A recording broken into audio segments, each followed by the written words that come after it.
Okay so welcome current affair with Yourpedia daily current affair. और आज 4 जुलाई का current affair में मैं कुछ न्यूज़ आपके साथ डिस्कस करूंगा। ये न्यूज़ हैं जो हम डिस्कस करेंगे। प्रायर रेफरेंस कंट्रीज किसको बोलते हैं, और इंडिया ने ये बोला है कि प्रायर रेफरेंस कंट्रीज के साथ हम इंपोर्ट नहीं करेंगे। इंडिया के लिए प्रायर रेफरेंस कंट्रीज हैं पाकिस्तान और चाइना। मिस्टर पन्नू जो अपने आप को सिख फॉर जस्टिस के चीफ बोलते हैं, ये यूएस बेस्ड हैं, उनके ऊपर सेडिशन का चार्ज लगाया है अब हरियाणा एंड पंजाब गवर्नमेंट ने। इंडिया चाइना ने ब्रिक्स मीट को अटेंड किया, वर्चुअल मीटिंग हुई। ब्रिक्स है क्या, उसके बारे में डिस्कस करेंगे।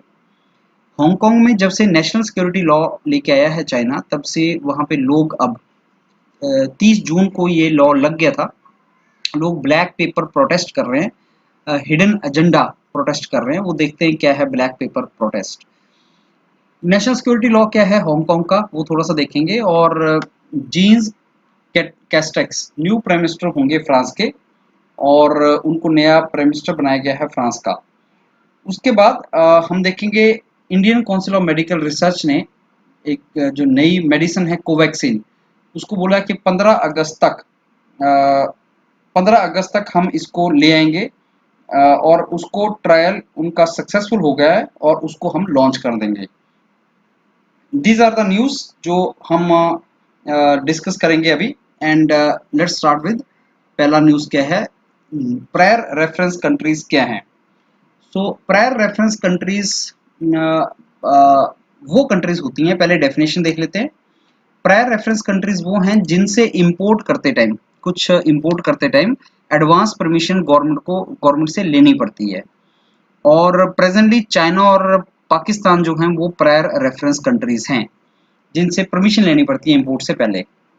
अब पहले जब इंडिया और चाइना का जो झगड़ा चल रहा है लाइन ऑफ एक्चुअल कंट्रोल पे, उसके चलते सबसे पहले ministry of electronics and information technology ने 59 मोबाइल एप्लीकेशंस को बैन कर दिया।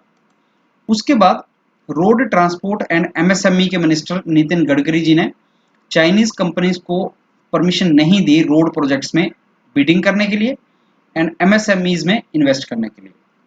अब उसके बाद आ गए पावर मिनिस्टर आरके सिंह, जिन्होंने ये बोला है कि अब हम पावर इक्विपमेंट नहीं खरीदेंगे चाइना से, क्योंकि ये भी हो सकता है कि चाइना ने उसमें मालवेयर या ट्रोजन हॉर्स जैसे वायरस या मालवेयर को डाला हो जो हमारे पावर सिस्टम को क्रिपल कर दें। तो उसके चलते हमने उनको परमिशन नहीं दिया है।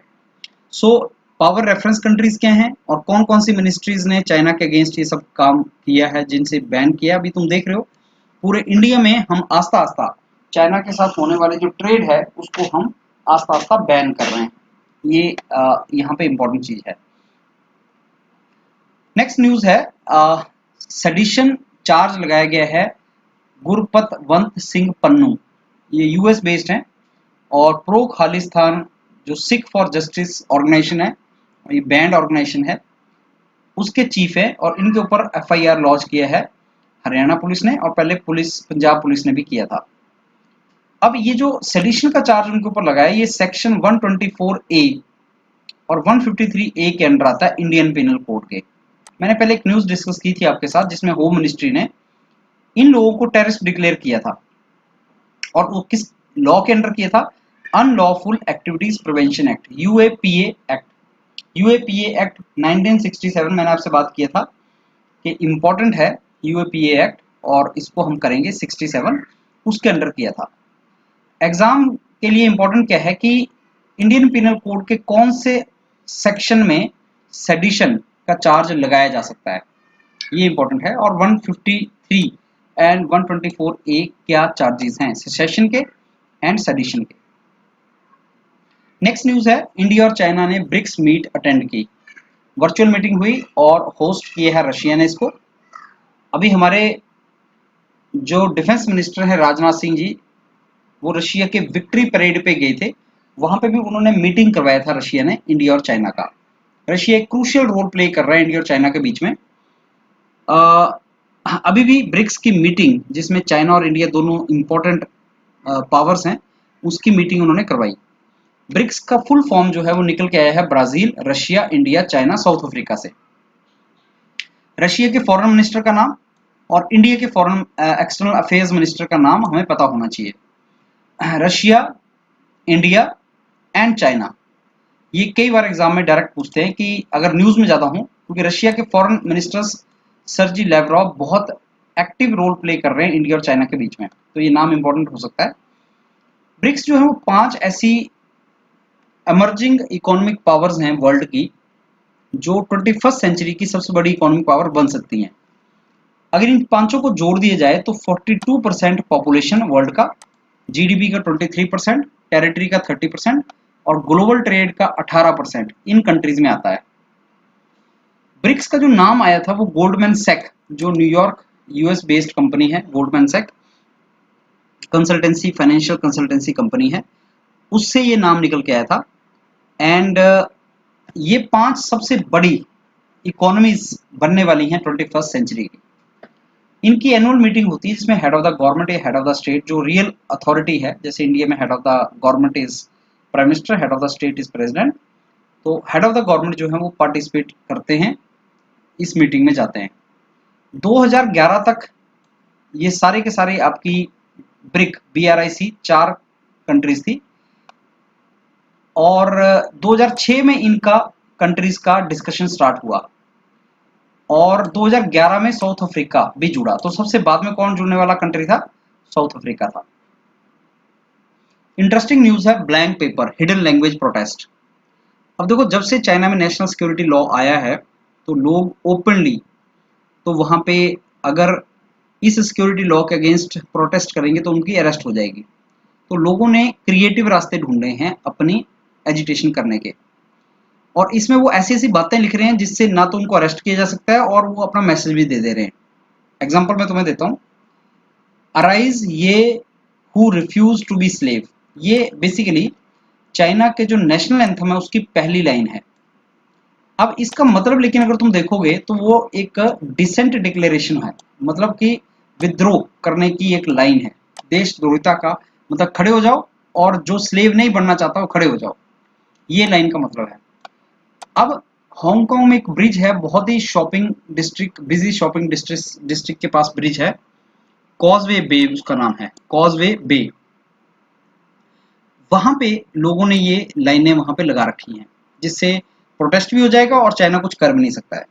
तो वैसे ही कुछ क्रिएटिव वर्ड्स, कुछ वर्ड प्ले ऐसा लोग लिख रहे हैं और खाली पेज दिखा रहे हैं पुलिस को। अब खाली पेज देख के पुलिस उनको अरेस्ट नहीं कर सकती, तो एग्जाम में क्वेश्चन आएगा कि हिडन लैंग्वेज, ये ब्लैंक पेपर प्रोटेस्ट कहाँ पे चल रहा है वर्ल्ड में? तो आंसर है वो हांगकांग में चल रहा है। कैसे सेफ रास्ते ढूंढने हैं, हमने वहां पे हांगकांग के जो प्रोटेस्ट कर रहे हैं लोग बीजिंग के अगेंस्ट, उसी के बारे में सारे का सारा न्यूज है। नेशनल सिक्योरिटी लॉ है क्या? देखो, चाइना अभी 30 जून को नेशनल सिक्योरिटी लॉ लगा दिया था हांगकांग के ऊपर, जिसके चलते कोई भी आदमी जो सेसेशन, मतलब कंट्री से अलग होने की बात करेगा, सबवर्शन, अथॉरिटी को नहीं मानेगा, टेररिज्म और कोल्यूजन, कोल्यूजन मीन्स दूसरी कंट्री के साथ मिलना, जो ऐसा काम करेगा उसको क्रिमिनल डिक्लेयर करेंगे और उसको सजा मिलेगी। 30 जून को ये लॉ लग गया था, और 30 जून ही वो डेट थी जिस दिन चाइना को हैंड ओवर किया था ब्रिटिश ने ये हांगकांग। 1997 में इसको ब्रिटिश ने चाइना को हैंड ओवर कर दिया था, अंडर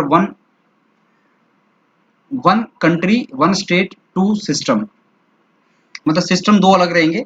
मेनलैंड चाइना चाइना में जो सिस्टम है और जो यहाँ पे हांगकांग में सिस्टम होगा वो अलग होगा, हांगकांग के लोगों को ऑटोनॉमी मिलेगी। लेकिन अभी कुछ टाइम से चाइना यहाँ पे काफी कंट्रोल अपना बढ़ा रहा है और लोगों की जो फ्रीडम है उसको कंट्रोल कर रहा है, फ्रीडम ऑफ स्पीच को कर्टेल कर रहा है। न्यू लॉ के अंडर है क्या, इसको देखते हैं।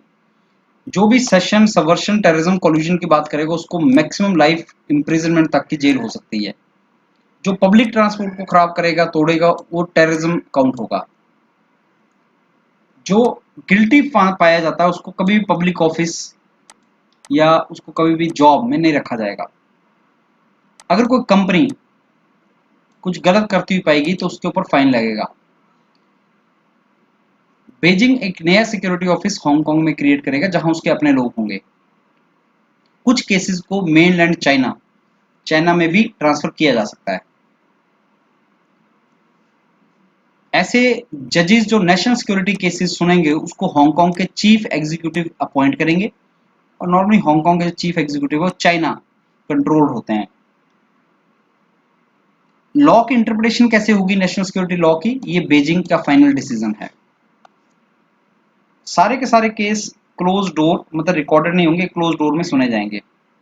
कुछ लोगों को वायर टैप किया जाएगा, उनकी सर्विलेंस की जाएगी। पीछे कुछ टाइम पहले यूएस ने चाइना का क्रिटिसिज्म भी किया था कि ये सर्विलेंस कंट्री है, हर कंट्री का सर्विलेंस करते रहते हैं उसके अगेंस्ट ये उन्होंने प्रोटेस्ट भी किया था। नेक्स्ट न्यूज है, जीन कैस्टेक्स को फ्रांस का नया प्राइम मिनिस्टर बनाया गया है। फ्रांस के प्रेसिडेंट कौन है, इमैनुअल मैक्रोन है, और उन्होंने जीन कैस्टेक्स को नया प्राइम मिनिस्टर कंट्री का बनाया है। Former prime minister Edouard Philippe ने अपना रेजिग्नेशन दे दिया है, और जीन कैस्टेक्स को एक और नाम दिया गया है मिस्टर डी कन्फाइनमेंट। इन्होंने बहुत crucial role, important role play किया लॉकडाउन को लिफ्ट करने के लिए, तो इनको मिस्टर डी कन्फाइनमेंट, कन्फाइनमेंट होता है लॉकडाउन करना, डी कन्फाइनमेंट मीन्स लॉकडाउन हटा देना, तो इन्होंने इनको मिस्टर डी कन्फाइनमेंट का नाम भी दिया गया है। नेक्स्ट न्यूज है, Indian council of medical research जिसके हेड हैं बलराम भार्गवा, उन्होंने ये बोला कि क्लिनिकल ट्रायल सारे कंप्लीट हो जाएंगे 15 अगस्त तक, और हम मेडिसिन कोवैक्सीन ले आएंगे। बायो एथिक एक्सपर्ट ये बोलते हैं कि ये टेस्टिंग इतनी जल्दी नहीं हो सकती, क्लिनिकल ट्रायल इतनी जल्दी ह्यूमन बीइंग पे नहीं हो सकता, और आप जल्दबाजी कर रहे हैं, ये बायोएथिक एक्सपर्ट्स का मानना है। कोवैक्सीन है क्या? Covaxin Bharat biotech India limited और नेशनल इंस्टीट्यूट ऑफ वायरोलॉजी, जो Indian council of medical research की एक लैब है, उन्होंने मिलकर इस दवाई को बनाया है। देखो, नेशनल इंस्टीट्यूट ऑफ वायरोलॉजी जो है वो नेशनल इंस्टीट्यूट ऑफ इंपॉर्टेंस है, पुणे बेस्ड है। बहुत इंपॉर्टेंट ये इन्फॉर्मेशन है कि नेशनल इंस्टीट्यूट ऑफ वायरोलॉजी कहाँ सिचुएटेड है, तो ये पुणे बेस्ड एक ऑर्गेनाइजेशन है। तो नेशनल इंस्टीट्यूट ऑफ वायरोलॉजी और भारत बायोटेक इंडिया लिमिटेड ने मिलके एक कोवैक्सीन दवाई बनाई है, और एक कैसे बनाई है, कोविड-19 वायरस जो मर चुका है उसका उन्होंने उसका यूज करके एक मेडिसिन बनाई और उसको लोगों के अंदर इंजेक्ट कर दिया। जब बॉडी में उसको इंजेक्ट कर दिया जाएगा तो बॉडी एंटीबॉडी डेवलप कर लेती है। जब भी कोई वायरस कंट्रोल मात्रा में बॉडी में एंटर करेगा, और वो डेड वायरस है, वो एक्टिव वायरस नहीं है, तो जब भी वो डेड वायरस एंटर करेगा तो अंदर बॉडीज उसको देख के एंटीबॉडीज डेवलप कर लेंगी, तो इम्यूनिटी डेवलप कर लेंगी। और अगर इम्यूनिटी डेवलप हो गई तो जब एक्चुअल वायरस अटैक करेगा तो हमारे एंटीबॉडीज डेवलप हो चुकी हैं, तो हमारी बॉडी उसको कोप अप कर लेगी। तो उसके चलते ये कोवैक्सीन एक मेडिसिन बनाई है Indian council of medical research की नेशनल इंस्टीट्यूट ऑफ वायरोलॉजी ने। लेकिन अब देखना ये है कि कब तक वो निकाल पाते हैं, ये बोल रहे हैं 15 अगस्त तक निकाल लेंगे। तो ये न्यूज़ थी 4 जुलाई की न्यूज़। अब हर दिन जो न्यूज़ मैं आपसे कवर करता हूँ ये बहुत इंपॉर्टेंट न्यूज़ होती हैं, सबसे इंपॉर्टेंट न्यूज़, और इनमें कुछ इंपॉर्टेंट पॉइंट्स होते हैं जो आपने नोट कर लेने हैं। अगर आप रेगुलरली इन न्यूज़ को नोट करते रहेंगे तो आपकी बहुत अच्छी प्रिपरेशन हर एग्जाम के लिए हो जाएगी। इससे ज़्यादा टाइम नहीं देना है। करंट अफेयर के लिए मेरे हिसाब से 15 मिनट का मेरा लेक्चर सुनो और 15-20 मिनट और लगाओ, एक कॉपी में सारी चीज़ों को लिखते चले जाओ। पीडीएफ आपको मिल ही रहा होगा, पीडीएफ आप डाउनलोड करके रखना चाहो तो रख सकते हो, अदरवाइज आप इंपॉर्टेंट पॉइंट्स यहाँ से कॉपी लगाओ और आधे घंटे में करंट अफेयर को किनारे कर लो। और जितना इन्फॉर्मेशन आपको दी जा रही है वो सफिशिएंट है, उस इन्फॉर्मेशन से आपका एग्जाम, कोई भी एग्जाम निकल जाना चाहिए। Thank you.